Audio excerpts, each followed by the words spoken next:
BSc first sem chemistry की second unit का ही second part लेकर आई हूँ। 2 टॉपिक्स हम पहले कर चुके थे, तीसरा टॉपिक हमने लिया है इसमें बॉन्ड लेंथ। बॉन्ड लेंथ क्या है, इसके क्वेश्चंस करेंगे। फिर सिलेबस आपको मैं पहले ही बता चुकी हूँ उस यूनिट में, तो हम बॉन्ड लेंथ और बीबीटी इस वाली वीडियो में डिस्कस करेंगे। बॉन्ड लेंथ क्या होती है, ये 2 जुड़े हुए परमाणुओं के नाभिकों के बीच की औसत दूरी। Bond length is the average distance between the nuclei of 2 bonded atoms. कोई भी आपके एटम्स जुड़कर जिन्होंने मॉलिक्यूल बना लिया है, उसका न्यूक्लियस से न्यूक्लियस की एवरेज डिस्टेंस को, दूरी को क्या कहते हैं, हम बॉन्ड लेंथ कहते हैं। इसे मेज़र करते हैं हम एंगस्ट्रॉन में।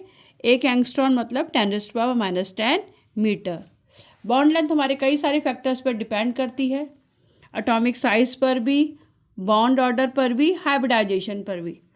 एटॉमिक साइज जैसे जैसे एटॉमिक साइज बढ़ेगा बॉन्ड लेंथ भी बढ़ती चली जाएगी। जैसे छोटे एटम से बड़ा एटम आया और ये इनसे क्या हुआ, न्यूक्लियस ज़्यादा दूरी पर हो गया तो बॉन्ड लेंथ बढ़ जाएगी। जैसे जैसे एटम का साइज बढ़ेगा बॉन्ड लेंथ इंक्रीज होगी। दूसरी बात आ जाओ बॉन्ड ऑर्डर पर। जितना हायर बॉन्ड ऑर्डर होगा उतनी ही छोटी बॉन्ड लेंथ होगी। जैसे carbon carbon single bond, double bond, triple bond में बॉन्ड ऑर्डर 3 हो गया तो बॉन्ड लेंथ क्या हो गई, घट गई। ये लर्न करते हैं हम हमेशा। सिंगल में 1.54, 1.34 डबल में, और ट्रिपल में 1.20। फिर से याद करो, 1.54, 1.34, 1.20 एंगस्ट्रॉन। ये single double triple bond length है। हाइब्रिडाइजेशन, जितना ज़्यादा एस करेक्टर उतनी छोटी बॉन्ड, जितना ज़्यादा एस करेक्टर उतनी छोटी बॉन्ड। एसपी में एस करेक्टर 50%, क्योंकि कार्बन कार्बन ट्रिपल बॉन्ड में कौन सा हाइब्रिडाइजेशन होता है, एसपी। जितना ज़्यादा एस करेक्टर उतनी छोटी बॉन्ड। आप कहोगे 3 बॉन्ड होने के बाद छोटी हो गई है, और डबल हो गई तो बढ़ गई, सिंगल होगी तो और बढ़ गई, क्योंकि इनमें S character carbon carbon single में कितना है, sp3 हाइब्रिडाइजेशन है तो एस करेक्टर है 25%, तो उतनी लंबी बॉन्ड लेंथ है। अगला फैक्टर किस पर डिपेंड करता है, electronegativity difference. Greater difference in electronegativity उतनी ही छोटी बॉन्ड लेंथ। ये 4 फैक्टर्स हैं। फिर से याद कर लो, एटॉमिक साइज बढ़ेगा बॉन्ड लेंथ बढ़ेगी, बॉन्ड ऑर्डर बढ़ेगा बॉन्ड लेंथ फिर छोटी होगी, हाइब्रिडाइजेशन में एस करेक्टर बढ़ेगा बॉन्ड लेंथ फिर छोटी होगी, इलेक्ट्रोनेगेटिविटी बढ़ेगी बॉन्ड लेंथ फिर छोटी होगी। ये तीनों चीज़ें जैसे जैसे बढ़ेंगी वैसे वैसे बॉन्ड लेंथ कम होती चली जाएगी। थोड़ा सा हिंदी में समझते हैं। बॉन्ड लंबाई क्या है, 2 जुड़े हुए परमाणुओं के नाभिकों के बीच की औसत दूरी। कोई भी 2 न्यूक्लियस जिनमें बॉन्ड बनी हुई है उनका एवरेज डिस्टेंस किस पर डिपेंड करता है, परमाणु का आकार। परमाणु का आकार बढ़ेगा बॉन्ड लेंथ भी बढ़ेगी। बॉन्ड क्रम बढ़ेगा, हमारी बंध की लंबाई घटेगी। संकरण में एस करेक्टर बढ़ेगा तो हमारी बॉन्ड की लंबाई फिर कम होती चली जाएगी। ये sp3, sp2, sp, इसमें sp3 में एस करेक्टर 25%, sp2 में 33% अप्रॉक्सीमेटली, और sp में 50%। एस करेक्टर बढ़ गया, बॉन्ड लेंथ कम हो गई। कितनी कम हो गई, 1.54, 1.34, 1.20। अभी याद करी थी हमने। अब क्वेश्चंस देखते हैं। कुछ ये एमसी क्वेश्चंस लेकर आई हूँ जो थोड़े से समझ में आ जाएंगे तो आप और भी अटेम्प्ट कर पाओगे। बॉन्ड लेंथ क्या है, बॉन्ड लेंथ क्या बताती है, अभी हमने पढ़ा है distance between the nuclei of bonded atoms, जुड़े हुए परमाणुओं के नाभिकों के बीच की दूरी।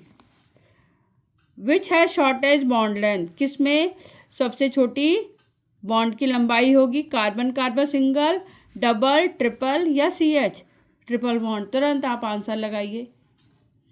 Bond length decreases with, bond length किस किस के साथ घटती है, बॉन्ड ऑर्डर बढ़ेगा तो घट जाती है, हाइब्रिडाइजेशन में एस कैरेक्टर बढ़ेगा तो घट जाती है, इलेक्ट्रोनेगेटिविटी बढ़ती है तो फिर घट जाती है।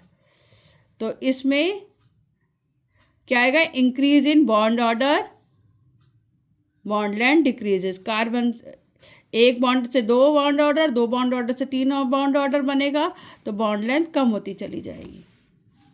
Bond length in benzene is, benzene की बॉन्ड लेंथ कितनी है। अब बेंजीन में क्या होता है, एक डबल बॉन्ड और एक सिंगल बॉन्ड। अभी हमने याद करी थी सिंगल बॉन्ड कितनी होती है 1.54, डबल बॉन्ड कितनी होती है 1.34। पर बेंजीन में इनके बीच की बॉन्ड लेंथ मिलती है, तो इनके बीच की बॉन्ड लेंथ क्या है, ये वाली 1.39 एंगस्ट्रॉन। ना सिंगल वाली ना डबल वाली, उसके बीच की, क्योंकि बेंजीन रेजोनेटिंग स्ट्रक्चर बनाता है। ना कोई भी बॉन्ड लेंथ डबल है, ना कोई भी बॉन्ड लेंथ सिंगल है। वैसे ही सैचुरेटेड में आता है, सैचुरेटेड कंपाउंड में। अगला question, bond length is inversely proportional to, सभी के साथ इनवर्सली प्रोपोर्शनल आ रही थी। एटॉमिक साइज नहीं, एटॉमिक साइज बढ़ने से तो बॉन्ड लेंथ बढ़ती है। आंसर क्या आएगा, बॉन्ड ऑर्डर, आंसर आएगा बी। जैसे जैसे बॉन्ड ऑर्डर बढ़ेगा बॉन्ड लेंथ घटेगी। अब इस यूनिट में हम लोग पहले पार्ट में ये 3 टॉपिक कर चुके थे, बॉन्ड लेंथ भी कर लिया, फटाफट से वीबीटी और देख लेते हैं। बाकी आपके लंबे लंबे टॉपिक्स हैं, इनके लिए मुझे अलग अलग वीडियो बनानी पड़ेगी। बैलेंस बॉन्ड थ्योरी, वीबीटी क्या क्या लेकर आई। वीबीटी मतलब संयोजक बंध सिद्धांत ने क्या बताया। ये इसने बताया हमें कोई भी केमिकल बॉन्ड कैसे बनती है। कोई भी केमिकल बॉन्ड किससे बनती है, उनके वैलेंस इलेक्ट्रॉन्स की शेयरिंग से बनती है। ये हमें किसने बताया, वीबीटी ने। Valence bond theory explain how a chemical bond is form between atoms.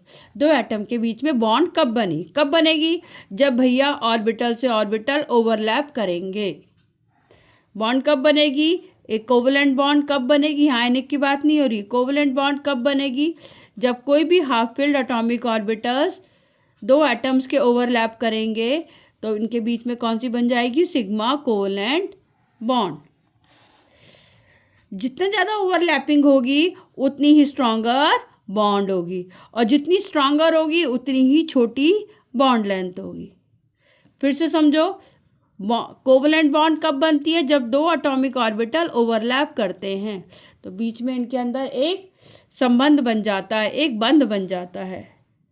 दूसरी बात, जितनी ज़्यादा वो ओवरलैप करते हैं उतनी मजबूत बॉन्ड बनती है, और जब मजबूत बनेगी तो उतनी ही छोटी बॉन्ड लेंथ होगी।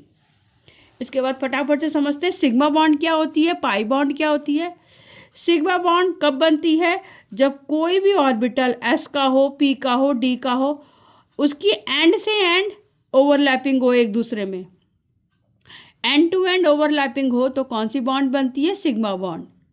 अगर एस एस है तो H2 का एग्जाम्पल ले लेंगे, एस और पी ऑर्बिटल में HF का, और PP में F2 और Cl2 का।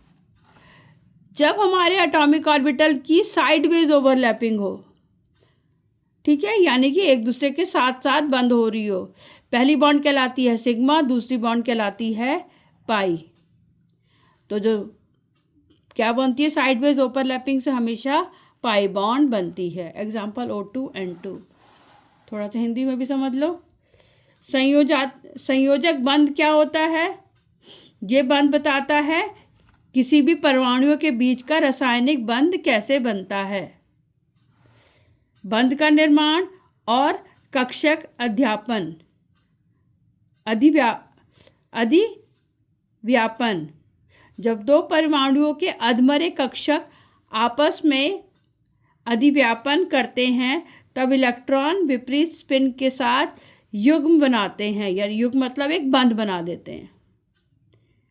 ठीक है, तो इसमें जब तक हमारे ऑर्बिटल्स क्या होंगे, एक दूसरे के साथ ओवरलैप नहीं करेंगे, एक दूसरे के साथ नहीं जुड़ेंगे, तब तक कोई भी बंध नहीं बनेगा।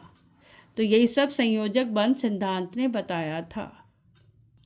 पर कुछ बातें इसने H2 का एग्जाम्पल लेकर ही एक्सप्लेन किया था। भाई इसने अट्रैक्शन और रिपल्शन बताया था, न्यूक्लियस न्यूक्लियस अट्रैक्शन भी, न्यूक्लियस न्यूक्लियस रिपल्शन भी, इलेक्ट्रॉन इलेक्ट्रॉन अट्रैक्शन भी, इलेक्ट्रॉन इलेक्ट्रॉन रिपल्शन भी, फिर एक पर्टिकुलर डिस्टेंस पे हमारी बॉन्ड बन जाती है। बट इसमें कुछ लिमिटेशंस भी रह गई थी। वीबीटी की लिमिटेशंस क्या है? ये हमें पैरामैग्नेटिज्म या मैग्नेटिक बिहेवियर नहीं एक्सप्लेन कर पाया था किसी का भी। इसने तो बस बताई थी कोई भी दो एटॉमिक ऑर्बिटल नज़दीक आए तो एक बॉन्ड बन जाती है, कोवलेंट बॉन्ड। इसने मैग्नेटिक बिहेवियर या पैरामैग्नेटिज्म नहीं बता पाया था। It could not explain colour and spectra of molecule, और ये जटिल और कॉम्प्लेक्स मॉलिक्यूल को भी एक्सप्लेन नहीं कर पाया था। ये कुछ वीबीटी की लिमिटेशंस हैं।